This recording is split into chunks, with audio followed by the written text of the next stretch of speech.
আসসালামু আলাইকুম রহমতুল্লাহ। রান্না করতে চলে আসছি।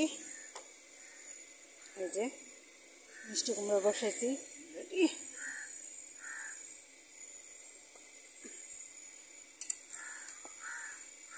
মিষ্টি কুমড়াটা একদম মানে জালি, এখনো বাড়তি হয়নি। ভালো লাগে এই মিষ্টি কুমড়াগুলো আমার। একটু চিংড়ি মাছ দিলে আরও বেশ ভালো লাগতো।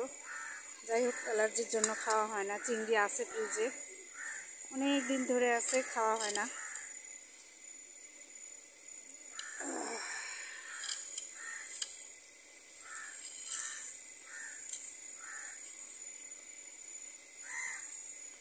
খড়িতে রান্নার একটা কিন্তু মজা আছে তরকারি, এটা আমরা সবাই জানি।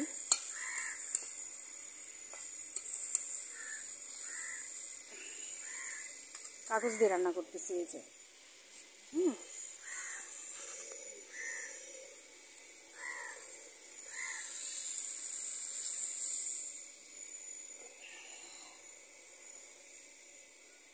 একা একা ধরে নিজে নিজে ক্যামেরা ম্যান, নিজে নিজে ভিডিও করা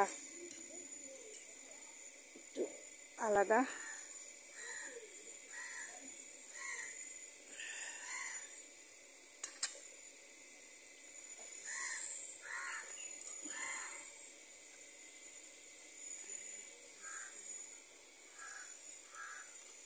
তো সবাই ভালো থাকবেন, সুস্থ থাকবেন, লাইক কমেন্ট করে পাশে থাকবেন।